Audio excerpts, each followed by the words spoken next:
बिस्मिल्लाहिर्रहमानिर्रहीम नहमदुहु व नुसल्ली अला मुहम्मद रसूलुल्लाहि करीम। ये प्रॉब्लम डिफरेंशियल इक्वेशन के सेकंड ऑर्डर डिफरेंशियल इक्वेशन से है। सॉल्व डी टू वाई व D x square plus Y cot X plus 2 times D Y व D X plus Y tan X is equal to sec X. इसको पहले भी हमने solve किया था, लेकिन अपलोडिंग हो रहा था और हमसे एक्सीडेंटली जो है वो डिलीट हो गया, इसलिए इसको हम पहले से जो सॉल्व किया उसको पढ़ के बता देते हैं क्या है, हमने क्या किया था।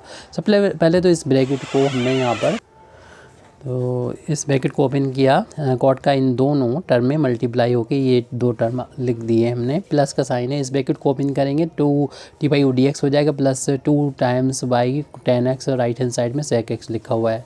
फिर हमने y वाले जो टर्म्स हैं दोनों, इनको एक साइड कलेक्ट किया है और इसको लिख दिया है ऐसे, और ये फर्स्ट डेरिवेटिव जो है 2 टाइम डी बाई वो डी एक्स इसको नोट किया। फिर उसके बाद हम इन दोनों टर्म में y को हमने कॉमन ले लिया यहाँ पर राइट हैंड साइड में, बचा जो कॉमन को बाहर ले लिया और कॉट एक्स बचा प्लस का 2 टाइम्स 10x। बाकी चीज़ें हमने नोट कर दी हैं, यानी cot X D two Y वो D x square plus 2 times D Y वो D X, right hand side में सेक एक्स लिखा है।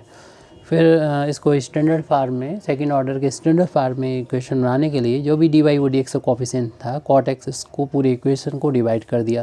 तो यहाँ पर आ गया डी टू वाई वो डी एक्स स्क्वायर प्लस यहाँ पर 2 को डिवाइड कर देंगे कॉट एक्स से, डी वाई वो डी एक्स एज इट लिख देंगे, प्लस इस पूरे ब्रैकेट में डिवाइड हो जाएगा कॉट एक्स से, बाकी वाई लिख देंगे। ऊपर क्या था, कॉट एक्स प्लस 2 10x था, वैसे लिख दिया is equal to sec x में भी कॉट एक्स से डिवाइड हो जाएगा।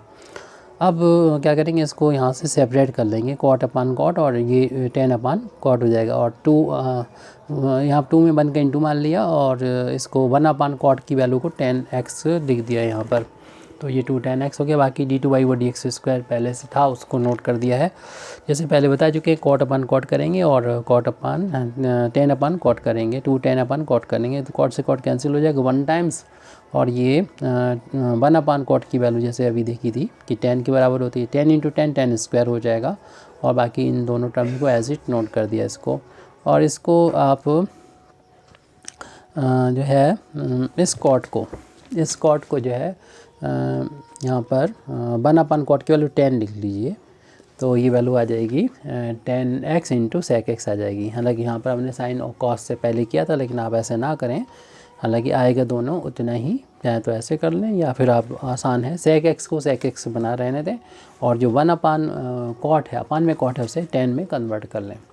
फिर इसको एक सेकंड ऑर्डर की जो लीनियर डिफरेंशियल इक्वेशन है उससे कंपेयर कर देंगे, डी टू वाई वो D x square plus P D Y वो D X plus Q Y is equal to 0 से कंपेयर कर दें।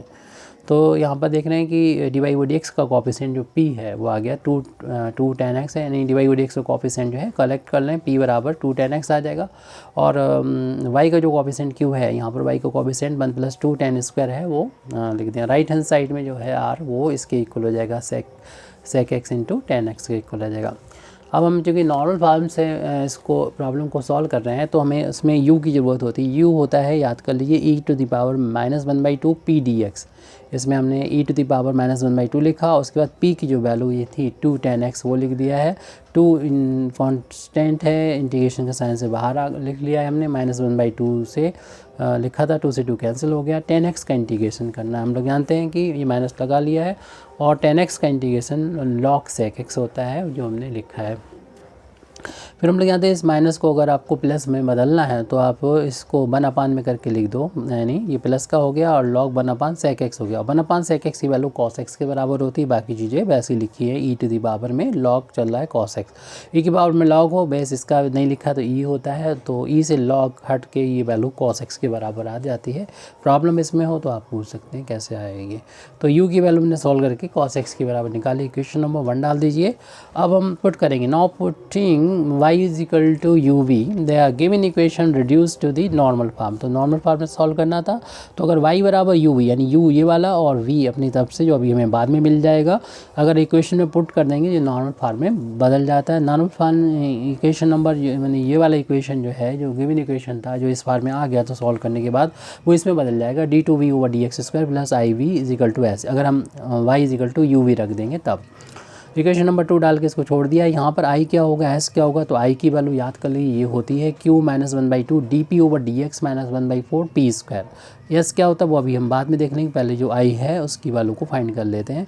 क्यू की वैल्यू जो ऊपर हमने फाइंड की थी सेपरेट करके कंपेयर करके 1 + 2 tan स्क्वायर वो लिख दिया माइनस 1/2 d/dx, और p की वैल्यू वो जो हमने कंपेयर करके लिखी थी 2 tan x माइनस 1/4, और फिर p की वैल्यू रख देंगे 2 tan x। इसका होल अब स्क्वायर था वो हमने यहाँ पर कर दिया है, ये एज इट नोट कर दिया है माइनस 1/2, और इसका डिफ्रेंशिएशन करना 2 × में कांस्टेंट था बाहर ले लिया है, और 10 का डिफ्रेंशिएशन sec स्क्वायर x लिख दिया है माइनस 1/4, और ब्रैकेट को ओपन करेंगे तब 2 का स्क्वायर 4 हो जाएगा, और 10 का स्क्वायर tan स्क्वायर x हो जाएगा।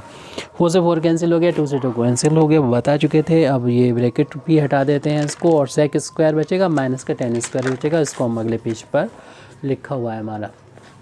तो आई की वैल्यू चल रही 2 tan square plus 1 minus sec square minus tan square. फिर हमने क्या किया, 2 tan स्क्वायर में से 1 टाइम्स tan स्क्वायर माइनस हो गए, 1 टाइम्स tan स्क्वायर बचा, और प्लस का 1 लिख दिया माइनस का sec स्क्वायर। इसको ब्रैकेट में इसलिए कर दिया कि 1 + tan स्क्वायर की वैल्यू sec स्क्वायर के बराबर होती है। ये sec स्क्वायर से sec स्क्वायर कैंसिल, 0 आई की वैल्यू 0 के बराबर आ गई। एस जो हमारा ये नॉर्मल फार्म में जो था, एस क्या होता है, तो ये से भी आप याद करके रखिए एस का फार्मूला कि s = r e⁻1/2 p dx। R की वैल्यू जो हम लोगों ने कंपेयर करके निकाली थी वो रख दें sec x × tan x, और p की वैल्यू लिखी थी 2 tan x वो लिख दें। तो यहाँ से 2 बाहर होके 2 से 2 कैंसिल हो जाएगा, tan x बचेगा, और tan x का इंटीग्रेशन अभी क्या था, log sec x होता है। e की बार log हो तो आप इसे हटा के ओनली sec x लिखेंगे, और जो पहले से यहाँ पर जो चल रहा था sec x × tan x, उसके साथ में ये sec x × sec x into होके sec स्क्वायर x आ जाएगा, यानी s की value tan x × sec square x आ गई। ये वैल्यू जो s और i की वैल्यू, i और s की वैल्यू हमने फाइंड की अभी, उसको इक्वेशन नंबर 2 में जो पीछे था उसमें रख देंगे। क्या था उसमें, d2, इक्वेशन नंबर 2 यहाँ पर है d2v/dx, उसमें i की वैल्यू और s की वैल्यू रख देंगे। i की वैल्यू तो 0 है, और s की वैल्यू जो भी आई है tan x × sec square x वो लिख दिया। अब इसको हमें इंटीग्रेट, ये तो 0 हो जाएगा, छोड़ दीजिए, सिर्फ इतना बचा हुआ है। इसको x के रिस्पेक्ट में इंटीग्रेट करेंगे, तो यहाँ पर इंटीग्रेट करेंगे सेकंड डेरिवेटिव को v के x के रिस्पेक्ट में, तो इसका तो हमारा इसका इंटीग्रेट करेंगे तो फर्स्ट डेरिवेटिव ही बचेगा, dv/dx बचेगा, और यहाँ पर राइट हैंड साइड में इंटीग्रेशन करेंगे tan x × sec square x का। आपको मालूम है 10 का डिफ्रेंशिएशन ये होता है, अगर हम tan x को t मान लें तो 10 का डिफ्रेंशिएशन sec स्क्वायर x होता है, x का dx होता है, और t का dt होता है। तो इस sec स्क्वायर dx की जगह पर हम dt लिख सकते हैं, इसके यहाँ पर t हो जाएगा। तो इसलिए तो dv/dx चल रहा है। तो कांस्टेंट ऑफ इंटीग्रेशन जो है c1 रख दें, या c1 डैश यहाँ लिया है, आगे चल के पता हो जाएगा, क्योंकि हमारा c1 चेंज हो जाएगा c1 डैश चेंज हो जाएगा c1 में, इसलिए ऐसा किया। तो आप c1 भी मान सकते हैं, कोई प्रॉब्लम नहीं रहेगी, कांस्टेंट को किसी फॉर्म में लिखा जा सकता है। तो यहाँ पर जब t माना तो बाकी वैल्यू dt हो गई, और कांस्टेंट चल ही रहा था हमारा, और ये पावर 1 है तो इंटीग्रेशन करेंगे पावर 2 हो जाएगी, अपान में जितनी पावर होगी इतनी अपान में आ गया। उसके बाद t की वैल्यू अपना इन्होंने इंटीग्रेशन कर दिया, काम कंप्लीट कर लिया, तो वापस t की वैल्यू रख दें, tan x है और इसका स्क्वायर था, स्क्वायर कर दिया, अपान में 2 है। हमें v की वैल्यू फाइंड करना, तो again integrating again this gives, तो दोबारा से इंटीग्रेट कर रहे हैं तो इससे हमें मिलेगा v की वैल्यू मिल जाएगी 1/2 कांस्टेंट है, से बाहर ले लिया, 10 का इंटीग्रेशन करना होगा, प्लस ये कांस्टेंट का इंटीग्रेशन करना होगा, यानी c1 x का इंटीग्रेशन करना पड़ेगा, और जब इंटीग्रेट कर रहे हैं तो कांस्टेंट ऑफ इंटीग्रेशन आ जाएगा, इसे हम c2 नाम दे दिया है। और tan स्क्वायर का इंटीग्रेशन डायरेक्ट तो पता नहीं हमको, तो इसलिए tan स्क्वायर को sec स्क्वायर में कन्वर्ट कर लिया, sec स्क्वायर माइनस 1 लिख दिया tan स्क्वायर की जो वैल्यू होती है, और c1 इंटू में 1 का इंटू मान लें, और यहाँ पर c1 कांस्टेंट है, बाहर ले लिया c1 डैश को, 1 बचा जिसका इंटीग्रेशन हम लोग कर लेंगे, 1 का इंटीग्रेशन x यहाँ पर लिख दिया, c1 डैश लिख दिया, c2 लिख दिया। यहाँ पर 2 टर्म है, इन दोनों टर्म का अलग अलग इंटीग्रेशन करना पड़ेगा, तो इंटीग्रेशन के साइन को इस ब्रैकेट के अंदर ले गए, तो पहला sec स्क्वायर का इंटीग्रेशन और फिर 1 का इंटीग्रेशन। sec स्क्वायर का इंटीग्रेशन हम लोग जानते हैं tan x होता है, 1 का इंटीग्रेशन x होता है, ब्रैकेट क्लोज है। यहाँ पर देख रहे हैं x के 2 टर्म आ रहे हैं, यहाँ पर भी, यहाँ पर, इन्हीं को मिलाने के एक करने की वजह से हमें इस कांस्टेंट को c1 ना लिख के c1 डैश किया है, क्योंकि ब्रैकेट जब ओपन करेंगे 1/2 का इस tan x में भी इंटू हो जाएगा, 1/2 का इस x में भी इंटू हो जाएगा, यानी माइनस का 1/2 x आ जाएगा, c1 डैश x। तो इस तरीके x के 2 टर्म आ गए, इसलिए इन दोनों टर्म में से x को हमने बाहर लिया, माइनस का 1/2 और c1 डैश, बाकी ये नोट कर लिया 1/2 tan x और प्लस c2 नोट कर लिया है। इसको एक नया कांस्टेंट सेट कर दिया, सेटिंग -1/2 प्लस c1 डैश को एक नया कांस्टेंट c1 कह दिया। तो आप शुरू से C1 लेके चल सकते हैं और इसको एक नया कांस्टेंट C1 डैश डाल सकते हैं, कोई प्रॉब्लम नहीं है। किसी भी नोटेशन, कोई भी नोटेशन का यूज़ कर सकते हैं। तो v इजिकल टू आ गया 1/2 10x, ऐसे नोट कर लिया, ये v के बराबर चल ही रहा था और इसके यहाँ पर C1x कर दिया प्लस का C2। हमने शुरुआत में सोल्यूशन क्या माना था, has the solution of the given equation y is equal to u भी माना था, और u की वैल्यू और पहले फाइंड कर चुके हैं और v की वैल्यू अभी ये लिखी है। तो यहाँ पर हम u की वैल्यू रख देंगे, u की वैल्यू रख दी और v की वैल्यू ये रख दी। ब्रैकेट ओपन करेंगे तो cos x का, और इसे ब्रैकेट में बंद कर लिया हमने, क्योंकि C1 C2 शुरुआत में आंसर जो आता तो C1 C2 शुरू में दिखाई पड़ते हैं आपको, तो इसलिए हमने इनको cos x का इस पूरे में इंटू करके दिखा दिया है। C1x plus C2x into cos x, plus इसमें भी इंटू कर दिया, यानी 1/2 को शुरू में लिख दिया, cos x का 10 में इंटू किया, और 10 की वैल्यू साइन अपन cos होती है, cos से cos कैंसिल हो गया, सिर्फ यहाँ पर 1/2 sin x बचा, और पहले से चल रहा था y is equal to C1x plus C2x cos x plus 1/2 sin x, यानी हमारे जो गिवन डिफरेंशियल इक्वेशन था उसका जनरल सोल्यूशन आ गया। इस तरीके से अपनी प्रॉब्लम सॉल्व हो चुकी है। Thank you very much Indeed for listening me व आखिर दावाना अल्हम्दुलिल्लाहि रब्बिल आलमीन।